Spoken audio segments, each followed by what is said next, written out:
politique. Cadre moko pour l'actualité politique il y a RDC. Abonnez-vous sur Narrative, il y a ebele. Sauf que vous n'avez pas de vraie version politique, il y a Narrative. Abonnez-vous sur Narrative avec Abigail Mukendi.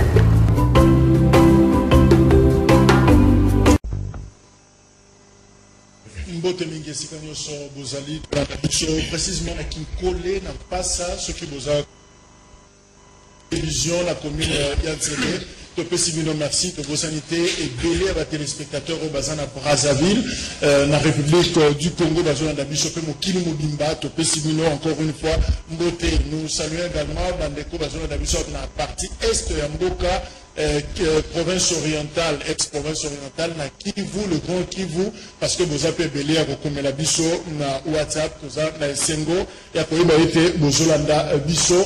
Canal Presse, mon le numéro Liboso, il y a Poso, Serge Makos a réalisé, Guy Poutou na régie finale, PV Yambata na Bakamera, Tozan et Sengo, encore une fois, il y a pour servir Bino. Breaking news, troisième cas, il y a coronavirus, ils ont détecté.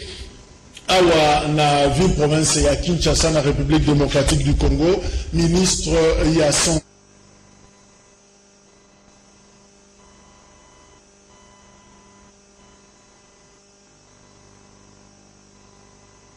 COP, ministre a créé COP à l'obit non yé a inventé bakate eza baka o eza koya lokola o ya suka ezande komoko ya 70 ans pratiquement 70 ans o ya uti na Suisse de aye awa alors diagnostic ndenge analyse salimi détecter que aza na coronavirus alors disposition za kozoma 5 hôpitaux d'ailleurs et c'est ngeli batia yango lokola centre oyo eko zala pona ko s'occuper na coronavirus. D'ailleurs un invité aza ko tousser awa mais je crois que to positiver yango ezala nenga mabete boye baye ceux qui aza nani. Alors coronavirus na Brazzaville, coronavirus na Rwanda, petit à petit ba voisins au baza ko entourer RDC bango pe ba commis le même problème.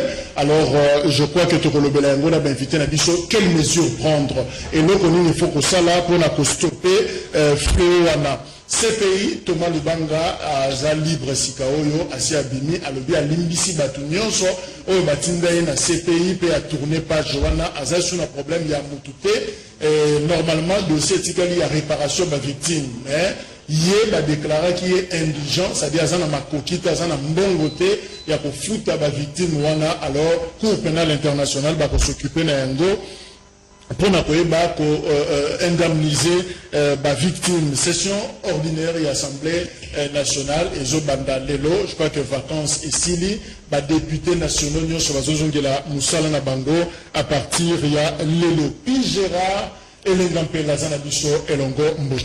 Mbote Ndeko Jacques, Mbote P na Mako sur l'équipe technique Mobimba na Nokorangai. Pascal Onje et puis na muninga ngala linga mingi medar kankolongo na lingo lo baete ngande mutu na kosola ki wana zolo bageno invité mo kaza ko ngande mu na kosoli coronavirus lo kwa docteur eteni yemo kaza eteni azo pesa kango eteni ndambo yo komina satu mais lingo lo baete ngapo na kosoli mo ndambo nde soki ni tengala za na coronavirus pe. Merci l'invitation.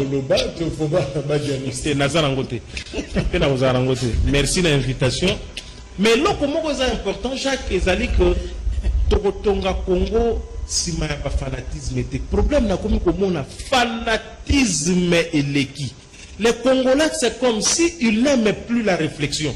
Les Congolais, c'est comme si nous sommes Ezali à Boigna, Ezali sous les Kamboura Bangote.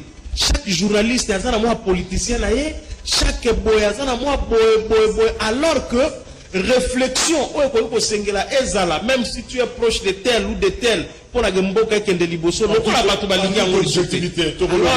Ezali, moi, pas si ming, et je crois que sur la leader d'opinion, il faut tout ça là tout pour relever un peu défi par rapport à la situation. Pascal Onje ou Motamba, Zapenabi Solongo, journaliste Mbote. Mbote de Jacques.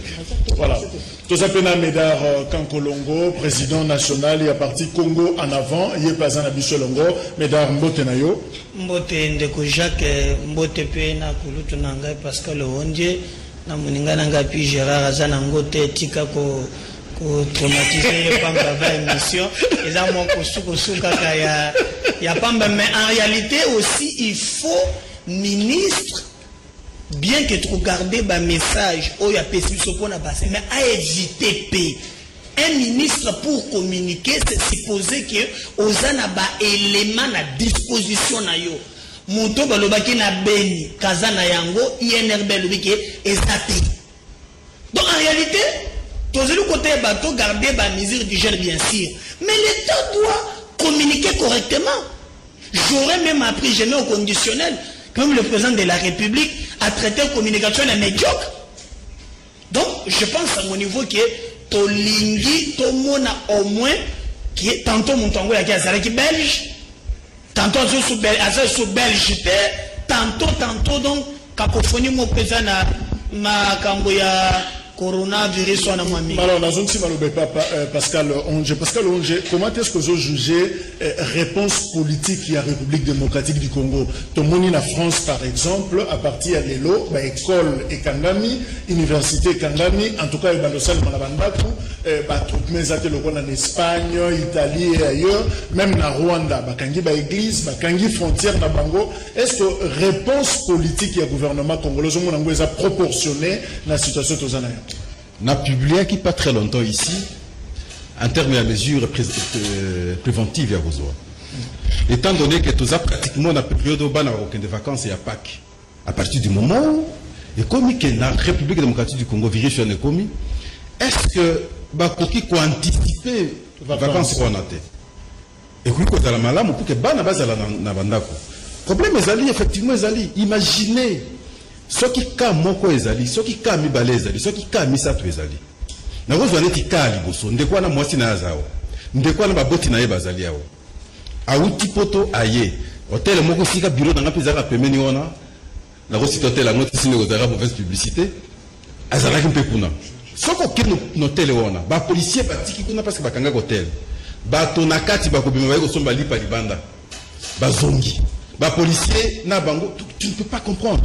Imaginez, Azara qui est en contact avec moi, peut-être n'a pas fait la jambe na bana.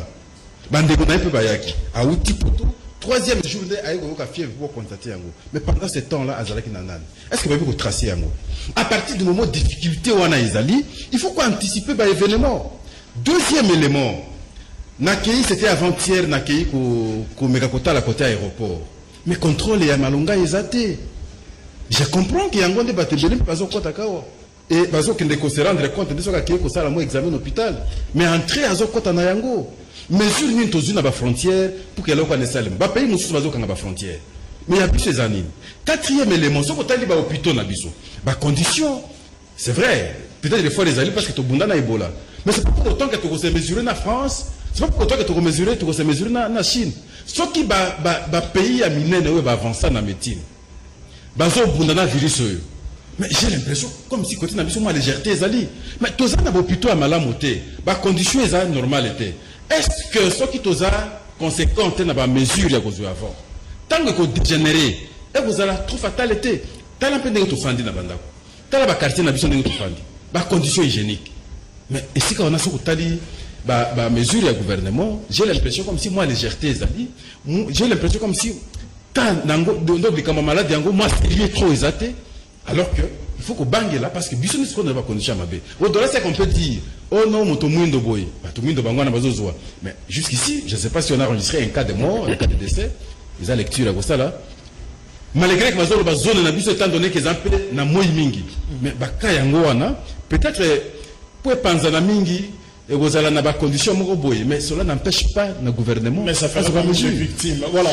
Et puis Gérard, finalement, il y a un problème. Est-ce qu'il faut qu'au Canada frontière, est-ce qu'il faut gouvernement congolais, tout un article moko, bango baluba au Canada frontière, mais qu'on renforcer les contrôles. Alors tout le monde a fait qu'on fasse suspendre la rencontre sportive, nous mais lobby quand même match et Betama qui était toujours bata corona, on va les gars ben stade. Alors finalement, quelle est la mesure ou les mesures idoines et c'est pour faire face à la coronavirus? Bon, je reviens d'abord sur la communication du gouvernement à travers le ministère de la Santé. J'ai toujours dit aux politiciens, Boli Ambongo na bino, Bossala Moussala pour Mboka. Mais les matières de spécialité, laissez ça à ceux qui sont experts dans la matière. Voilà. Vous savez, c'est comme ça que ça se passe aux États-Unis. Un professeur d'université des États-Unis a besoin d'envier un secrétaire d'État américain. Et l'État a fait que les choses puissent être faites de cette manière-là. Docteur Etienne Longondo, que le ministère de la Santé est à la fois un ministère technique, mais aussi politique. Lui, il est médecin de formation. Il ne pouvait pas faire tout ce que nous voyons aussi, comme quand Kolongo le disait, une cacophonie communicationnelle, qui nous sommes devant un cas sérieux, mais on a moins légèreté parce qu'il n'a pas su orienter sa communication. Et pourtant, à côté, il a des confrères et consoeurs que je connais. Tout se passerait dans le couloir, dans le téléphone, il n'est pas arrivé sur le terrain, il confirme des choses. Déjà une communication d'entrée qui a raté. On nous parle d'un Belge, après c'est un Français, après c'est un Congolais, après c'est un Boé, tout ça, ainsi de suite. Alors je pense que les ministres, les autres dirigeants du pays, bon, dans la sérieux, matière et spécialité, bon, benga bateau, va voir ça, ça a été un raté. Deuxième chose, aujourd'hui, Jacques, coronavirus est déclaré une urgence mondiale. Blague était malade ou ezali. Lorsque vous voyez Batoloko là-bas, Trump a examiné. Aujourd'hui, je ne sais pas si les gens ont l'information. Le secrétaire général de la Maison Blanche a testé positif. Est-ce que vous pouvez vous imaginer à quel niveau malade ou ezali a blague était? Ma mesure où Trump a joué par exemple que aucun ressortissant européen tient ma colonie des États-Unis, tout le monde a un coronavirus. Alors, ma maladie d'origine virale. Ezali dans la série, ce sont des épidémies. Vous avez le sida par exemple. Aujourd'hui, na coronavirus, pas plus qu'hier, nous avions Ebola. Même si nous avons les docteurs Mouyembe pour qui nous pouvons la Mukili. Mais toye bake, maladie d'origine virale. Et zalaka jusqu'ici na mukili bazuna no qui se zobi qui sa coronavirus. Il faut passer par le respect strict de la méthode, enfin il y a ba mesure no so ezali préventive.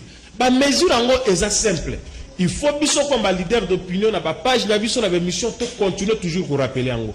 Ko sukola maboko na entrée à porte na boti à moi cantine. Est-ce qu'il ne faut pas un plan et la sensibilisation? Justement, pour besoin de la cause, pour les cas d'espèce, Dr Longondo nous écoute ainsi que la structure spécialisée au ministère de la Santé ou même d'autres secteurs. Il faut maintenant qu'on utilise les journalistes, les leaders d'opinion, comédiens, tout ça, pourvu qu'on fasse passer le message. Parce que la culture Congolais a microbe, Congolais a la beauté. Je vous dis, coronavirus existe. Contact physique pas trop. Bino bato bolinga nasa banzete, bisou, c'est important. Il faut éviter ce genre de comportement. Ezali malamute. Maintenant, je chute. Oui, nasa banzete. On connaît.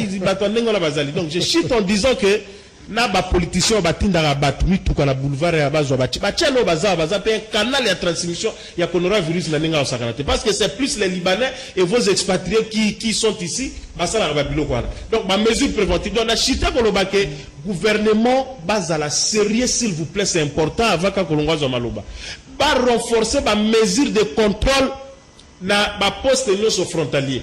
Qui dit poste frontalier zanine eza aéroport aérodrome ezali ba lufu na bino ezali ba port ezali ba place nyonso tozali na contact ba beach wana nyonso ba mesure ya contrôle à la makasi. Et en plus de ça, bah déjà qu'on mobiliser moyens parce que sensibilisation pour la communiquer aussi un moyen pourvu que alors merci Mesdames Kolongo, au-delà de tout on sent réponse moro négative et pas population. Population dira zo douter ka. Ti génération lobawana zo ko. C'est communication administrative. Pas tu vas on dire les sous mutute. Moi incrédulité on est côté. Eza dunani. Non, eza pour la première fois te tozalaka na problème il y a Ebola. Oui que oli ilunga akenda bakanga donc azana kati ya kosamba. Akomisa Ebola cop. Je parle bien ministre ya santé mboka na biso. Alors, ministre de la Santé et Teni Ndende Walobiki Biteni, en réalité, il a confirmé cacophonie wana. Mais quand tu me dis que non, un ministre de la République, il y a des services spécialisés pour l'OBA. Ou ne voyez pas belge. Ok. Après la Belgique réagit le bika bino mo biki to subi to be to be avion zoya pese bisu mtrapisto gende na oh eza suyete commis français et commis congolais. Moi j'ai causé avec la famille mon colonne mona kiko to sekisinga na page na soleki na famille na tongo on m'appelle na ndeko moko ya mobali président ezalinga ndeko ya mwasi na yedon naza semeki ya ndeko bakangi wana ah tete na boya kina non peut-être bayimi sana boya kite mais balito za en quarantaine le temps que va confirmer mais il me dit que non biso dans la grand frère to passer na ye 2 jours Timo kolo bazoya na ba policier et puis son état coronavirus vous envoyez les policiers na ba arme quand policier na arme ko remise za ka muntu to ndengeni ma se protéger le moroté il est protégé na mundu quelqu'un pour coronavirus donc elekela kingai et puis le monsieur qui me dit kazala ki na seme ki na lobi que non na 16h benginga za na kin Simon Place à côté à Salak.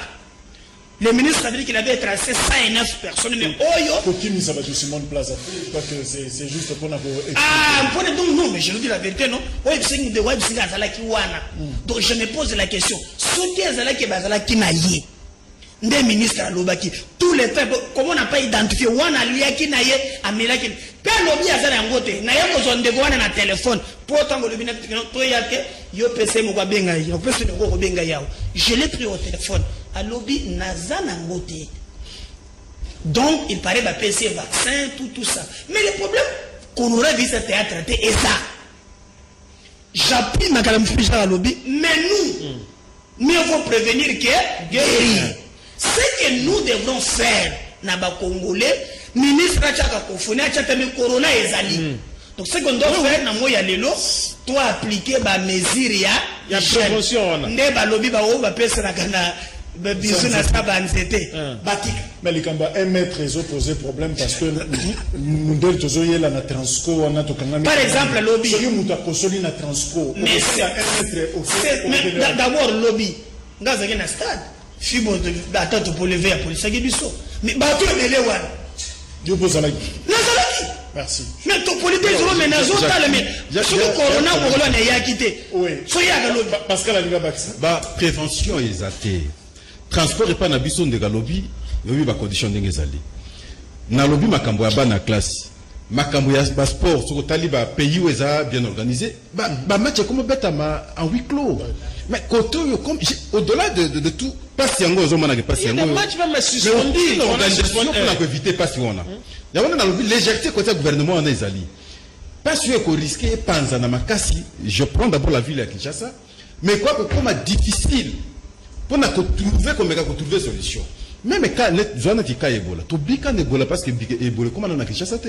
et ça na ba village ainsi de suite mais jour ce que ça comment on a Kinshasa pour trouver solution dans les gars alors maintenant avec ce problème avec ce cas en tout cas je crains que pire à la lobby parce que simplement moi légèreté est à côté de Jacques pardon 2 secondes 2 secondes s'il vous plaît tozo basculer pratiquement na sujet mususu je quand même il y a des komoko à commettre du saut tozo le d'ailleurs crise na union pour la démocratie et le progrès social à le dire est-ce que ce que ça a UDPS tozo le belango mbangu mais pourquoi pas le belara sujet mususu non d'ailleurs na canal presse le belara sujet nyonso mais oye salemi na UDPS c'est un fait eza actualité et singelito le belango donc toko kimate parce que yo oboito le belango mais ça situation bato batumba mi moto Zaba Congolais et Sengelito Lobela Yango parce que Ezako fait partie na kati ya information Nambo Kanabiso et surtout que IDPS c'est sa partie présidentielle donc ndenge to bandeko Lobela PPRD il faut que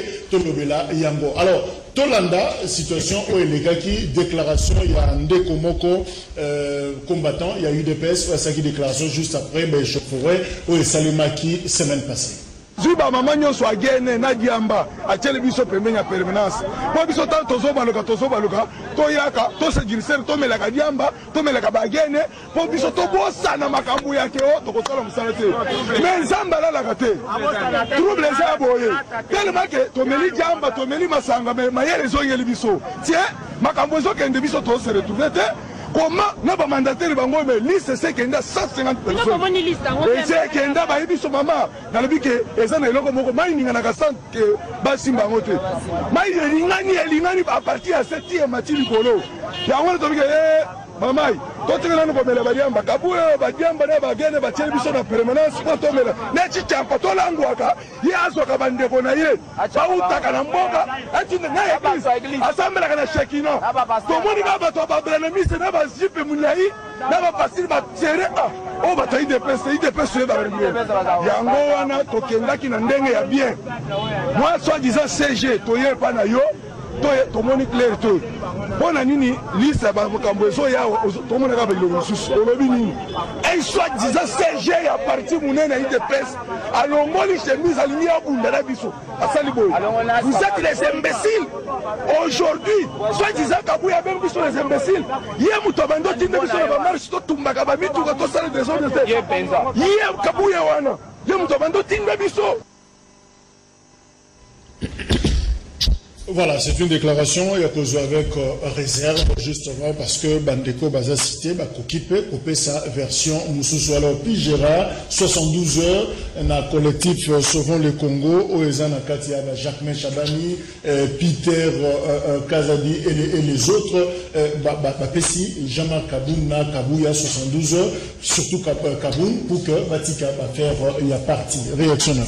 Bon, merci pour la question, mais excusez que phrase douane qui m'engate. Je voulais dire que par rapport à coronavirus, où ils allaient une réalité, nous reconnaissons une chose dans notre pays, qui est un pays à majorité chrétienne. Et là, je le dis comme chrétien parce que moi, je suis croyant et je suis croyant. C'est aussi le cas où que les leaders religieux, les pasteurs, en Israël, ça s'est passé aussi ainsi. Et que Dieu puisse nous protéger. Au-delà de vaccin, il y a des mesures, nous qui croyons en Dieu, il nous a battu catastrophe. On a refermé parenthèse, on a rapidement.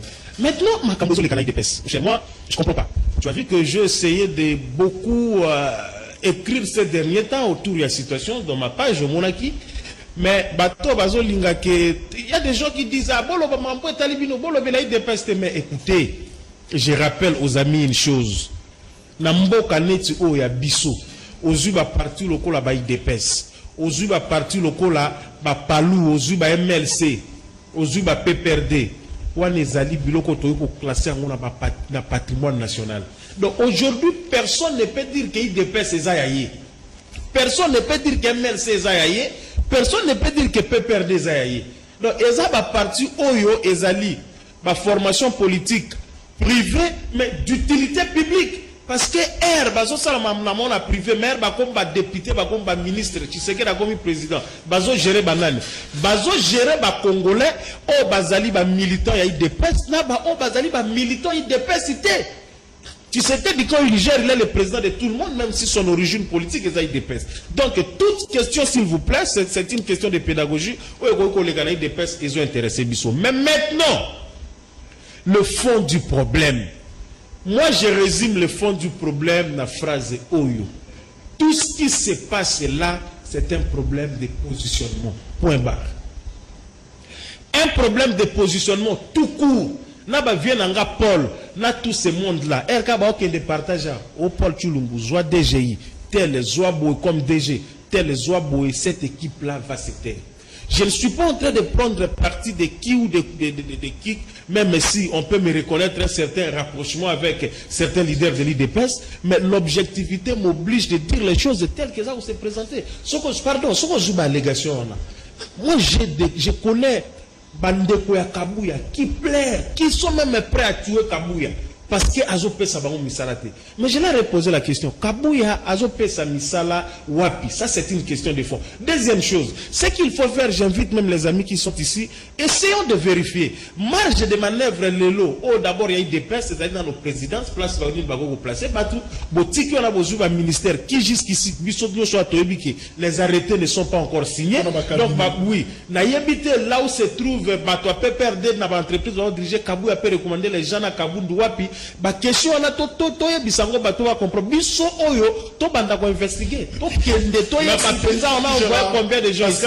Donc je chute en disant que il y a une situation où ça la bien été. Il y a une approche à dialogue pour trouver des solutions qu'il faut parce que échec il y a eu des pèses. Et aux Alaparicochets, échec il y a Tshisekedi et puis échec il y a tout un peuple. Pascal Onge, est-ce que le problème il y a eu des pèses, c'est un problème il y a positionnement ou un problème il y a respect, il y a un texte? Parce que quelque part on dit qu'il se pose un problème, il y a texte, le statut il y a eu des pèses, c'est ça respecté. Bon, j'estime que ça problème il y a positionnement, mais on employé le concept de positionnement et pas dans les frustration. Non seulement dans le cadre, mais également oui, non seulement dans le cadre, mais également dans les combattants. Babi surtout dans la séquelle et à combat. Lorsque nous étions étudiants, il y a un gros dans le beaucoup.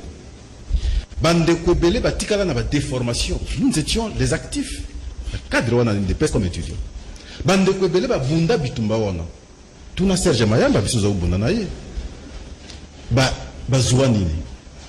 Il y a un conseil qui la fois passée, à partir du moment où il dépêche à gagner présidence, et là on va bosser les gars qui causent là. Comment Kosangi Saba Moussousou, ba intelligence, ba force on a pour gérer Mbo. Joseph Kabila l'a fait vers la fin de l'année. Il a pu prendre même ses opposants. Oh bazako singa mikonyoso à Sangisi, à Zana Bango, le long d'Azana FCC, et c'est moi force naïe. C'est ça que Fatih devrait faire déjà maintenant. Ah Zelaté, bah séparation exacte, séparation là je peux comprendre la cadre de combat, mais à partir du moment où pouvoir les amis, il faut battre nos basangana. Bah intelligence c'est ça là pour na gérer Mbo. Quand gérer Mbo que problème il y a quelques individus, bah il se passe des belés. Alors ce côté les lots, ça veut dire que tant que le gouvernement est bimé, c'est vrai, FCC cache, va partager les alaki mouké, bandeko mouké va contacter le gouvernement. Va permettre que Bandeko Babunda qui ne fils que moi mouké va se retrouver parce que il faut poste déjà technique il faut de la moi ma spécialité pour un domaine tel pour côté dans cabinet. Bon, on peut comprendre parce qu'il faut que la étape mususu. Tant que comme une étape il y a un mandataire.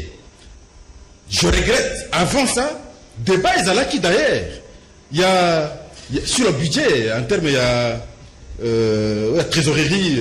Plan de trésorerie. Plan général de trésorerie. Ça veut dire parce que la lecture sur les 12 mois, déjà, moi, mobilisation, il y a premier mois et deuxième mois, on se rend compte que, comparativement, on pouvait mobiliser par mois pour atteindre la destination nationale. Le budget n'a 11 milliards ou 10 milliards. En tout cas, ce ne sera pas possible. Déjà, de bandé, d'un point de vue Nangaï, je pensais que maintenant, tant il y a chef de l'État qu'on a réforme. Et qu'on a un peu tant il y a qu'on nommé bateau, entreprise avec la nouvelle vision, il y a gestion, il y a mobilisation, parce que les anciens DG va démontrer capacité de mobilisation, et sur le budget de 4-5 milliards. Mais curieusement, pour l'entreprise, partage, est-ce qu'on partage les il y a 10 entreprises d'abord. Information jusqu'ici, tous les Angoana, au CJDP, c'est pas ça là qui est Angoana. Mais 10 entreprises, vous avez deux tendances parce qu'il y a l'UNC et l'UDPS. Et qu'on a la bonne. Aucun de quoi dans le lobby, tout aussi toyebi, bah oui, bah aucun de comme mandataire. Et c'est la frustration de mi Angoana. Qu'est-ce qu'il faut maintenant?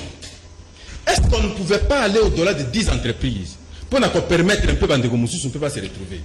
On peut dire, c'est pas tout le monde, oui, mais c'est pas tout le monde, mais ils se sont battus. Combat au Basalaki, ils tombent en anglais aux Alanines. C'est vrai sur le plan national. Et ça, pour nous battre, mais remerciement, on a fait un bateau plus parce qu'on a été gâté. Là, je te dis comme tant que bitumezako salema awa, batumbi batonaï de pes. Augustin Kabouya, le secrétaire général, m'appelle le matin. Nous sommes allés avec lui. Il fallait que tel andenge bato bazali ki kalisi. Bandeko na ba famille na bango bazali. Est-ce que remerciement salema? Bala musisi ko salema. Ba oyo bariska ki wona. Même ceux qui m'ont tangate. Est-ce que c'est pas pour autant qu'il y a un peu moins de salaire quelque part qui salate? Et si la frustration est de salaire angoana, et soignez les sikanines. Et ça, moi j'ai rencontré aussi. Une fois je prends le taxi, mais on m'a interpellé dans le taxi. Elle dit, ah Pascal, yo zago loba mingi, mais le lobo zana pouvoir bozo sale le côté. Natia Lungunasi dit oui, tu as raison. Et autant que Bandeko Belé, il y a eu des pestes qui vont coûter un angle. Attends, Bino Bozako, ma moto, tout du pouvoir. Mais là, vous avez pouvoir, vous avez la même condition à vie de changer tes ponanines. Mais pour répliquer la question des amours passifs, et voilà pourquoi il faut qu'on réfléchisse. La réforme, il fait ça. Merci. L'engagement, il fait ça. PPRD, avec Kabila ici, avait créé des cellules de PPRD dans les entreprises. Mais d'accord, Kolongo. Alors là, on est en face, il y a problème de gestion d'ambition. Il y a eu des PES, il y a petit, il y a ambition, bango. Alors finalement, est-ce que Jean-Marc Kabound, président intérimaire, et Kabouya, secrétaire général, est-ce que Baza à la hauteur, il y a pour satisfaire l'ambition, il y a battu? Est-ce que les demande de l'équipe bango, Moutouté peut-être Lengue et puis Gérard Alobi? Non, je connais que Nathan Logola Baninga. D'abord, et puis Gérard Alobi, les Cambomos nous ont partagé à 80%, on a rejeté 20%. Alobi, partir là, patrimoine. IDPS, oui, c'est un patrimoine, c'est un parti. Palou, oui. Voilà. PPRD, ce n'est pas un parti politique. C'est comme un père et pour disparaître, ce sont les gens réunis autour d'argent.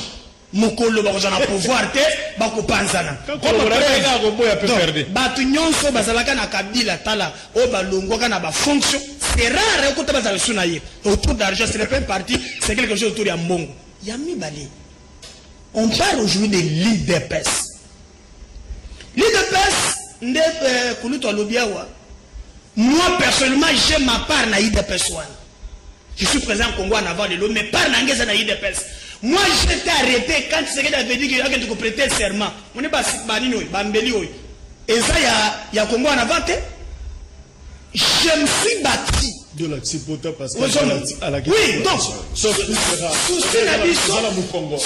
n'abisso ezalaki ke mokolo IDPS a kozobo konzi état de droit et salement. Mais où est-ce que tu vas se retrouver? Non, mais gestion y a parti et commis au pape. N'importe exemple à Moko. Dis-moi tous les ministres à IDPS. Il y a pas monsieur Botan. N'importe exemple à Moko dans l'économie. Il y a bien là. Mais monsieur j'ai un poto, ça n'a pas banque, ce qui ndengeni. Aïe, le ko matatalo, tiba zoka et matitalo. Et tu peux t'imaginer. Monsieur a fait un frère à la société. En entre-temps, bateau babundi et tumba. Yamakasi. IDPS na mo ya lelo.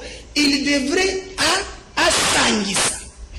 Au même moment que Mboki a un problème, n'a pas ce exemple gestion. Au moni awa, bako kolobate. Nazana gestion il y a 100 jours. Na gestion na bango. Au lieu que baye de ce peuple vérité. Talent na travaux il y a 100 jours. Ils ont des questions à la banque centrale. Au comment que na nini wana ba komeli. Woko makambo ya weza tatwa sana prison na kombo na ye mokolo senibo. 57 millions de dollars. Tango Silisi, Banque centrale est décaissée pour les montant 660 comme les 1000 Ezao. Au-delà, Naba jour, Naba nin, au compte il y a ce niveau Congo. Ezao. Ce niveau Congo à son tour, il ne construit pas ses maisons, ailleurs qu'on sous-traité Pena, société Moko Ousmane. Yango Mona, courrier président de la République. Il écrit, il dit, Nambongo Mino sont 6 millions, Ngana Zikaka 2 millions, en comme le premier ministre.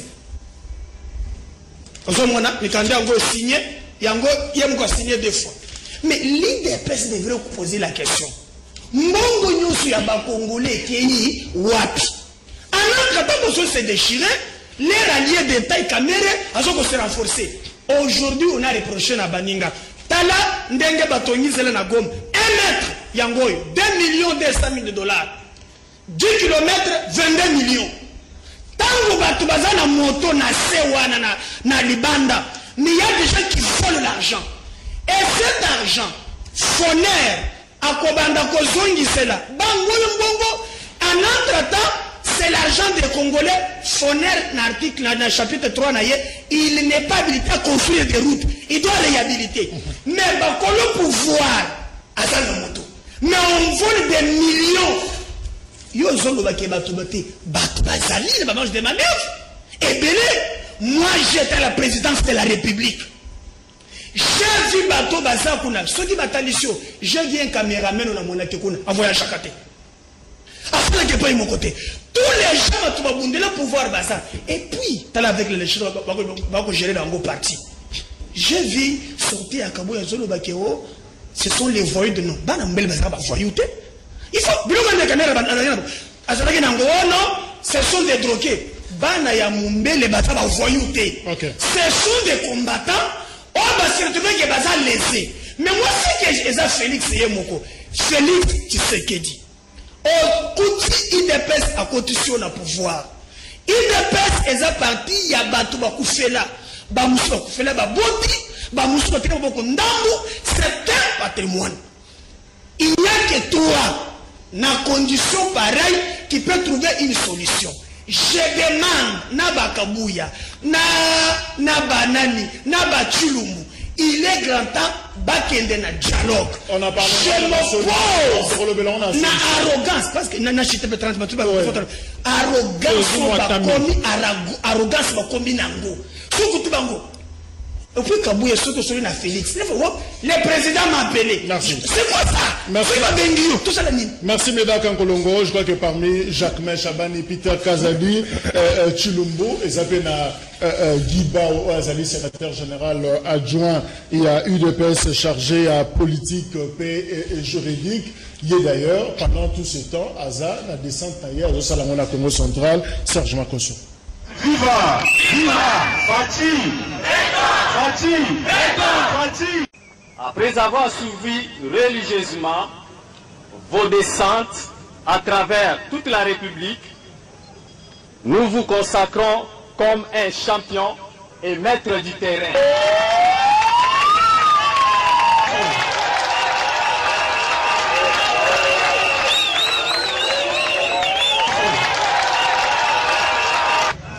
Chef de l'État Nabino Félix Tshisekedi, Yemo Kwazali, Moto ya Liboso, a respecta Kamibeko. Il est persuadé que pour la démocratie, démocratie la Kisimini, Mosali ya politique, Azali Mona Mosala ya peuple. Amen.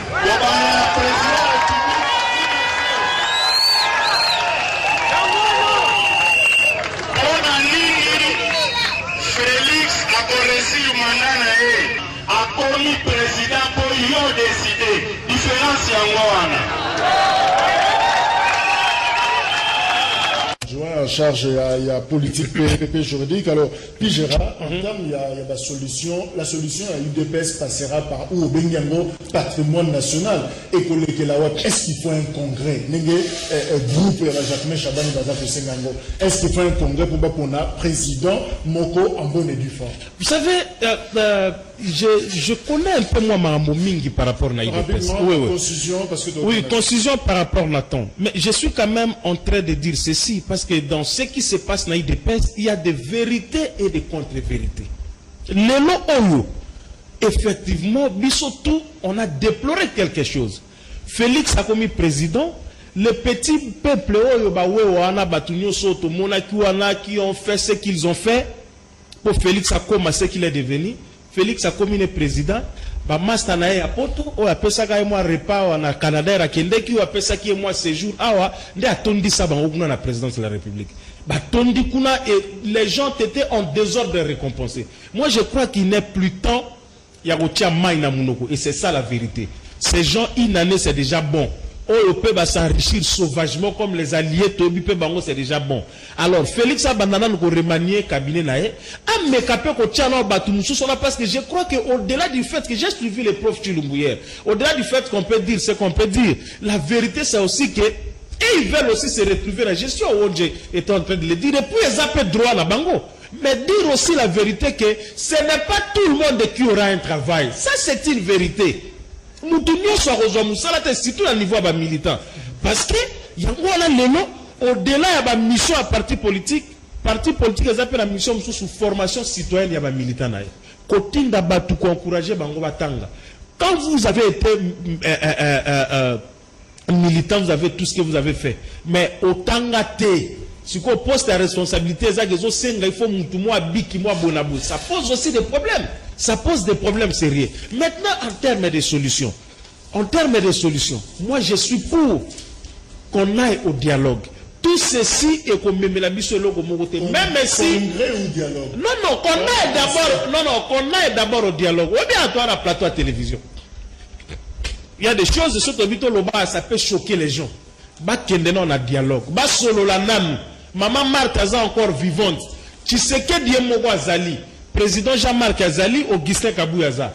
Bavanda Basolola, c'est important. On ne va pas vous expliquer toutes les théories politiques ici. Congrès, oui. Mais Congrès, on a. Parce qu'il faut aussi se dire que l'UDPS est sérieusement infiltré. C'est ce qu'ils ne savaient pas. Objectif Ezali, il y a un leader ou un pour désordre côté. Imagine toi, tous les entreprises publiques, tous les gens avancé, Bakoulou na Banda, na Kimbangu, Nzala, Batouba comme il souffrir, mais on nous amène un spectacle pareil. Mais aussi, pardon une phrase, c'est un problème de destin aussi. Kabouya et Kabound, ils appellent Tana Bango. Ils peuvent travailler, les autres viendront après, mais tout privilégier intérêt supérieur et nation, intérêt supérieur et UDPS comme parti. Est-ce qu'il y a un chaos où ils ont causé la UDPS dans l'avenir, au Congrès et qu'il y a aussi ça, chaos en envie? Je ne pense pas que le Congrès a solution. Chaos est causé.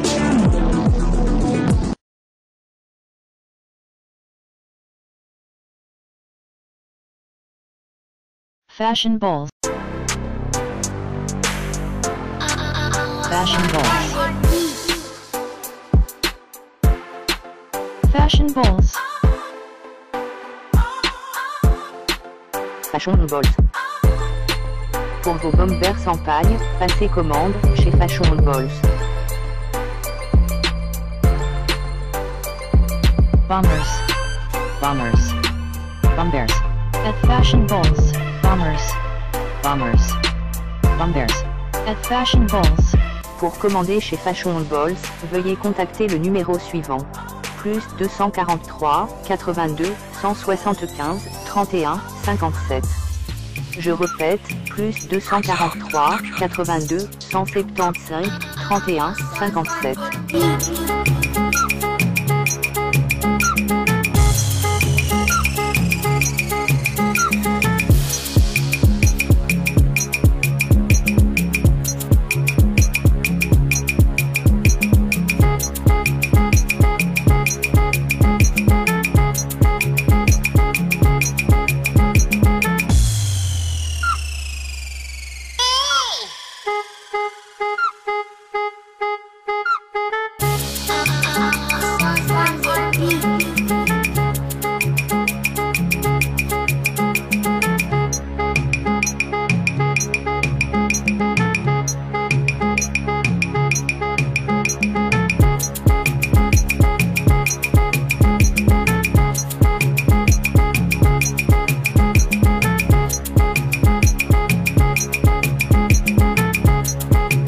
Fashion balls.